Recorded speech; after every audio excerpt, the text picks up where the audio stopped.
Jan, ha!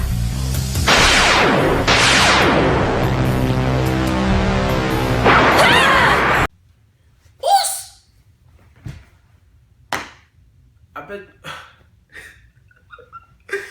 I know what you're thinking. What is he wearing?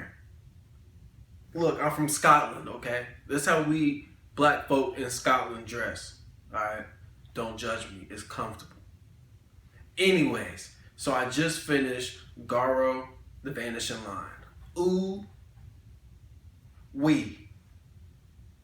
What an anime. What an experience. Now, this is very different because I just finished Akame Got Killed, right? And you know Akame Got Killed, action-packed, people getting sliced everywhere. This is a whole different experience. This is more of like a build. I don't even know what, I can't even really just describe what I watched. The season 1 was 24 episodes. I don't think there'll be a season 2. I don't think it'll be season 3. But let me describe what it's about. It's about this girl named Sophie. She is 10, 11, and she's trying to find her bigger brother. Her bigger brother is this genius computer programmer. He be going crazy, and he just basically, his goal is he trying to make a better life for Sophie, right? So he over here trying to finesse, do what he gotta do on the computer programming side. And then one day he goes missing. All right, so Sophie, she's like in a group home. It was just her and her brother. They were in a group home. Then something happened to their parents or something, right? And so she's like, I'm trying to find my brother. And the antagonist in this show are these things called horrors. Horrors are basically people's greed and like what they want, greedy things that they want. I don't know how to explain it. But look, horrors are evil, right? And so what they'll do is they'll come and then they'll attach your body, and then they'll be like, yo, what do you want? They get in your head like, what do you want? And you're like, oh, I want to be more powerful. And so you're like, okay, then wish it. And you're like, you wish to be more powerful, right? And then the horror will take over your body. And you're like, oh, you know what I'm saying? And they basically control you. And they start eating people. So like horrors are like basically like your greed, like your naughty desires. And then they'll like get in your body or whatever, and then they'll eat people, and that's how they spread and multiply, basically, right?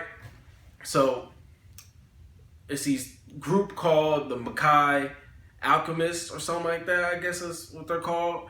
And the main guy in the group, the strongest one, is called the Golden Knight. So Sophie was out one day. I'm not spoiling anything. Everything I'm saying right now is between like episode 1 and 2. So basically, Sophie meets this guy, the Golden Knight. She didn't know at the time what he did, but he hunts horrors. And then she is just a little girl trying to find her brother. He saves her from the horror, and then they're now connected, right? Because they both have something in common with this keyword called El Dorado. And that is what the anime is about. It's about this little girl trying to find her brother. That has something to do with El Dorado. And then the Makai Alchemist and the Golden Knight are trying to defeat the horrors around, you know what I'm saying, the states, the land, etc. Fire, it goes crazy. That's everything without the spoilers. Now, the way I do my recaps, I'm spoiling everything because this is my reaction. This is my recap, okay? So if you don't want no spoilers, click off. If you do, stay on. Now look, Sophie meets him, this guy, the Metal Knight, the Golden Knight, named Sword, Beast, Big, 6'5", Diesel. He gets busy, and he has a little bike that's called Zaruba, and he be whipping that junk. That bike, they be going crazy, going through the streets with a sword to take out horrors and whatnot. They go absolutely ballistic. On Sword's team is his shawty. She bad. She got Yonkers. Her name's Gina, and she cold with like the artillery. She be shooting and going crazy. So like she has like a little car or whatever, and it goes absolutely crazy, that car. And she got like a bunch of like weapons and stuff. And Gina's cold. Gina's very cold. And then the last one on the group is called Luke. He's more of the he's like the shooter. Like he's like the sniper. He's the guy who's quiet. He go, look, they all go dumb. They all go crazy. They do their thing. Now, basically, I'm spoiling everything here. Basically, Sophie and Sword, they team up to try to find El Dorado. They're trying to find hints. What is El Dorado? They don't know. All they know is it's El Dorado. Okay? Come to find out, El Dorado is basically a utopia that Sophie's brother designed in order so Sophie could never struggle again and so he could see her being happy. Right? But you'll see down the line that her brother got overtaken by horror, which gave him the ability to create El Dorado. Because that's what horrors do. They up your abilities, but then you get consumed in the greed. Right? But he's a pure guy. He just want to help Sophie out, so it took time to bring out that darkness inside him for the horror that was attached to him to come over him. Right? If you watch, you know exactly what I'm talking about. So Martin, Sophie's brother, got the ring over his finger. And so it finally consumed or whatever. I skipped through a whole bunch. That's more toward the end. But in the middle part, it's just basically everybody's journey. So we got to see missions with Sword and Gina. They're bringing Sophie along. So that's how they incorporate Gina in it. She's like more of like a kind of like a motherly OnlyFans. So she's like both. Like she's like a mother at some times. Like you see like the pure side of Gina, but at the same time, Gina be pimping out these dudes and getting that money back. She be getting that cash from these dudes because she look good. And she be pimping them. So they get her whatever you want, she go crazy. Luke, you see his personal journey to like he was a shy kid. And he basically, Luke sold because he basically got his mom killed because his dad wanted more power. So he basically got consumed by horror. And his dad and his mom was in a standoff because his dad was about to burn the house and kill his mama and dip because he didn't go find the power, right? Luke will go over here, distract his mama during this duel, and of course his dad took advantage, quick sliced her up. Now Luke's like, oh my god, like I got my mom killed. So he basically grew up with that. So he was shunning people out and stuff. But then seeing Sophie come along and then see how Sword cared for Sophie. Because Sword's like I said, 6'5" buff dude. He like a bachelor. Like he go crazy. But he was caring for Sophie during like the process of the show. And so that kind of opened Luke up to understand that instead of fighting for himself, he needed to fight for others. So that unlocked, Luke's inner power.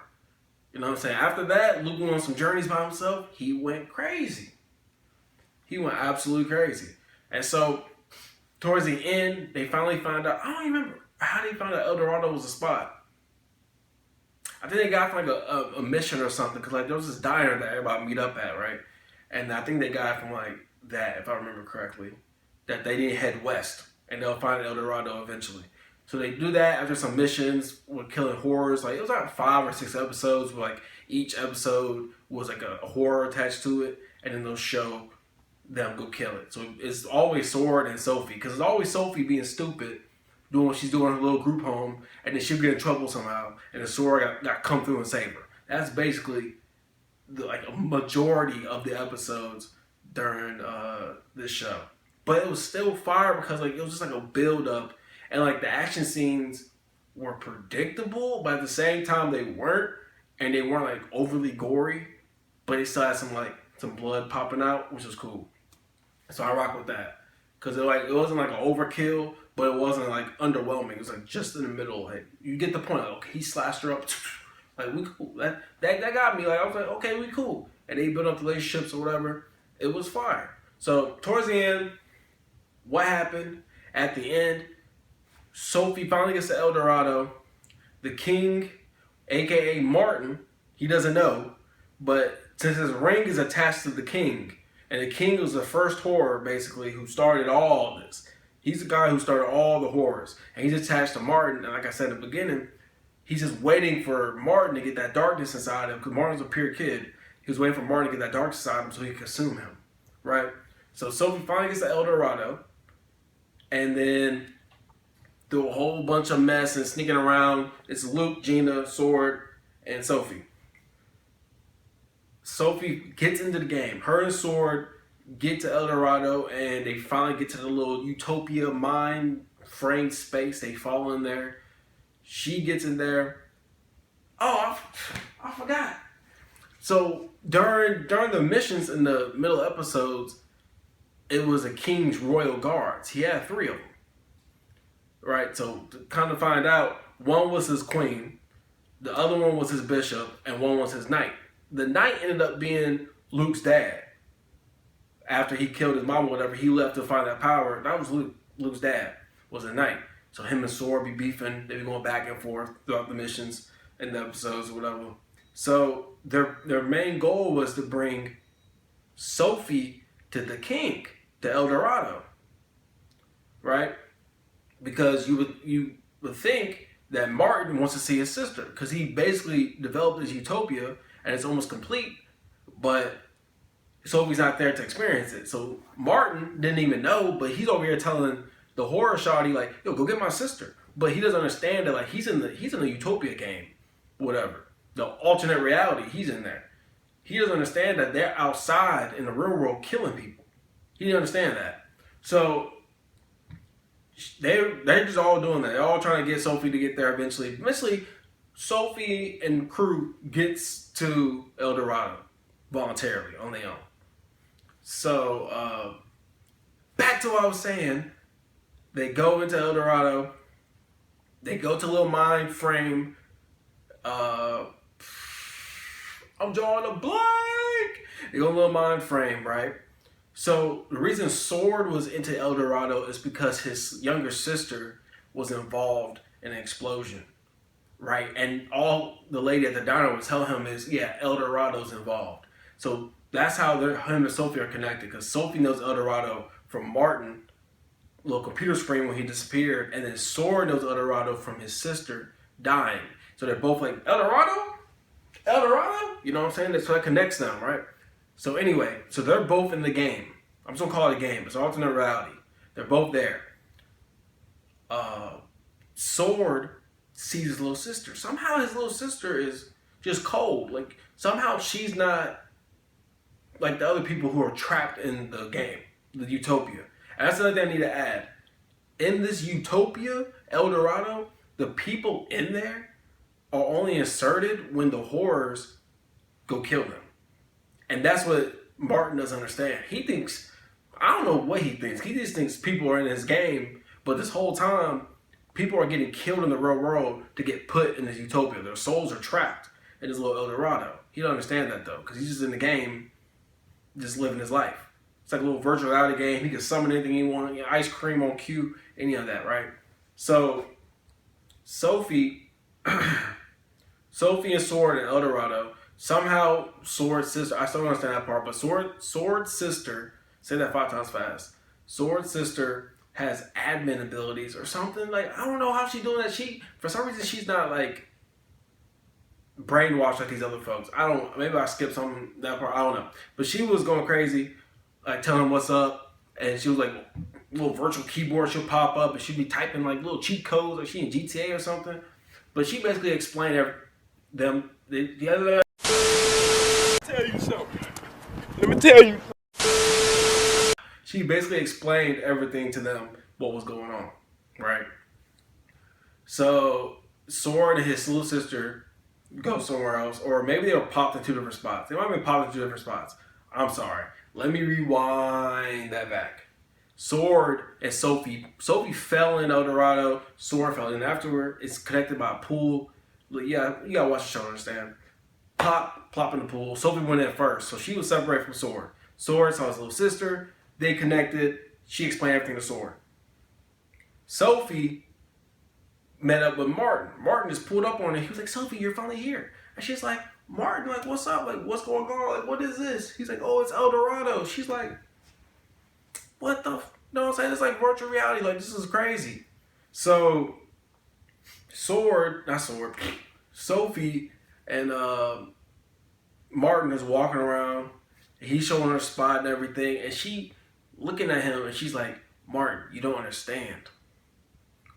These people that are in here are horrors. Like, they're dead people. Like, they're souls. They're captured. Like, the people are dying on the outside. And then, long story short, Martin has a breakdown because they get out of El Dorado. Sophie's upset, right? Martin's looking around. First off, she tried to kill Martin because he was taken by the ring, so she thought he was a whore already. And once a whore takes over your body, you can't come back. You freaking fricks just can't ever be quenched. Your fantasies can't ever be quenched. Sophie was trying to kill this man, and Martin wasn't going for it. Obviously, because Martin's like 18. Martin's like 18-year-old kid. You know what I'm saying? Martin's like, get off me. He's like, get off me, Sophie. Like, what do you mean? And he's like, runs away. And so then Martin's distraught. Like Martin's is distraught. Okay? Like, think about it. You think you're doing good. You trying to do something for your little sister. And this whole time you're a pawn in a horror's game. And you don't even know it. So he's over here distraught. And he's seeing all these dead bodies around him. And so he goes crazy. And then finally, he gets like a little elevator. And he sees his own reflection. And the reflection is talking to him, which is the horror talking to him. And the horror finally convinces him to give into the darkness. He gave into the darkness. So then the king took over his body.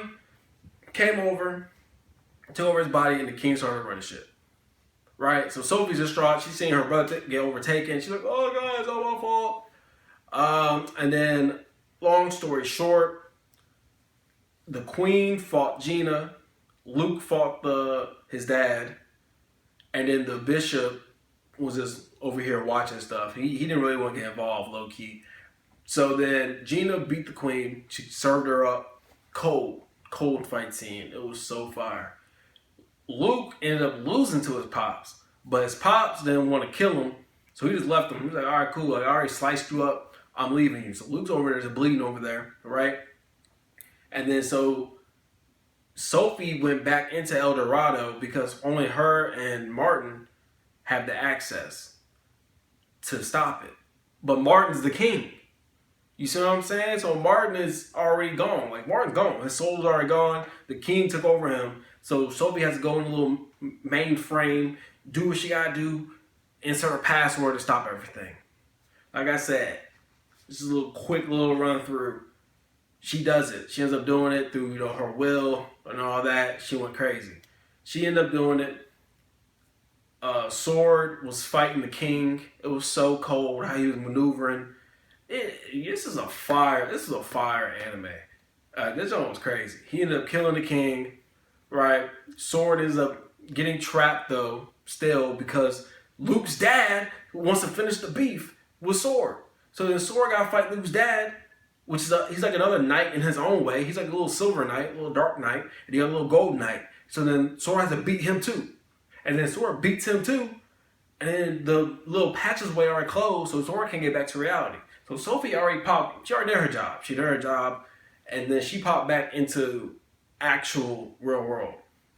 Sword, he's out here just looking around into like nothing. This is white around him. And everything starts collapsing on him. And then you're like, oh, they killed off Sword. You know what I'm saying? Like, that's tough. He did all this work. And he ends up dying. So then there's a very sad moment because Luke and Gina are out there with Sophie. Sophie's distraught. She lost her brother. She lost Sword. She don't know what to do. She's over here crying, going crazy. And so she's like, Gina, where's Sword? Like, she's over here crying. She's like, and that's one thing about this anime that had me kind of tight. It's like, she cried so much. Sophie cried all the time during this anime. I mean, every single moment she in tears. So she's crying or whatever. And Gina was like giving her a hug. But then they had to erase her memories. It was sucked because she's not part of the Makai Alchemist. She was just like used to stop the main horror. So they were like, we gotta erase your enemy. Erase your enemies? What? Erase your memories. So then Luke had a little memory gun, whatever, where he shoots it and then it rains and your memories go away. Right? So it fast forward to a year or two in the future. And then I'm over here, I'm sad because, Sword's gone. Sophie don't remember nothing. And then so Sophie's just living her life, back in the group home. She's like 14, 15 now. She's bigger. And then she keeps starting, her brain keeps freezing all the time because she's She can remember stuff, but she can't. She can't just put her finger on it. You know what I'm saying? It's just like, I was gonna say a Hunter x Hunter reference, but you don't. If you haven't seen Hunter x Hunter, you wouldn't get it. But anyway, she was like, "How can I get my memory back?" Like she was just like, she could tell something was missing, right? And then eventually, she like hit a vase. Some dude hit a vase next to her. She cut her finger. She saw the blood. She was like, "What blood?" Oh, and then I think that blood triggered her memories on this little gem that she acquired throughout the show that had her will in it. Her will as in her soul power. Hunter x Hunter reference, her nin was in that gem. You know what I'm saying? So she goes in her closet, finds her old hoodie. She gets the gem, and then that shoots back all her memories. When she looks at that gem, she remembers everything. She remembers Sword, she remembers Gina, she remembers the diner, she remembers Luke, she remembers the king, she remembers killing everybody. You know what I'm saying? She remembers going crazy. She remembers all that. So then she runs back to the diner, and then she sees Gina just chilling there. She's like, "Gina!" You know? She's like, "Where's Sword?" And Gina's like, "Oh, he's on a one-man mission or whatever." So Sword's alive, apparently. We still haven't seen him. I'm like, oh, snap. We don't know if Gina's captain or not. So then, another long story short times 2, Sophie wants to join the Makai Alchemist, and then Gina's like, "Bet, let's go." So she's like, "Let's go." And then here comes Sword out the back of the diner. The one-man mission was on him versus the toilet. So this man was pooping the whole time. And so him and Sophie making eye contact, because like her whole motive was like, "I'm about to join the Makai Alchemist so I can be like Sword, and I'm gonna find you, Sword." And then she turned over. She looked this way. Sword looks at her, comes to the bathroom, and then she's like, "There's Sword." And then Sword's like, "Excuse me," and closes the door. That's how it ended. So that was like a little, what was that? Spark Notes. That was like a Spark Notes recap. Very confusing if you haven't seen anything, but I hope you enjoyed me frankly trying to explain it, because my mind, I just really felt this anime. This anime was fire. That was a lot of talking, man. I'll give this anime a smooth 8.5, 9 out of 10. It's one of those. Like I really enjoyed it. I'm not type to rewatch any anime ever, but that was a really smooth anime, and I salute that. Garo, the Vanishing line. I like it. I like it a lot. Okay, Boomer. Whatever you say.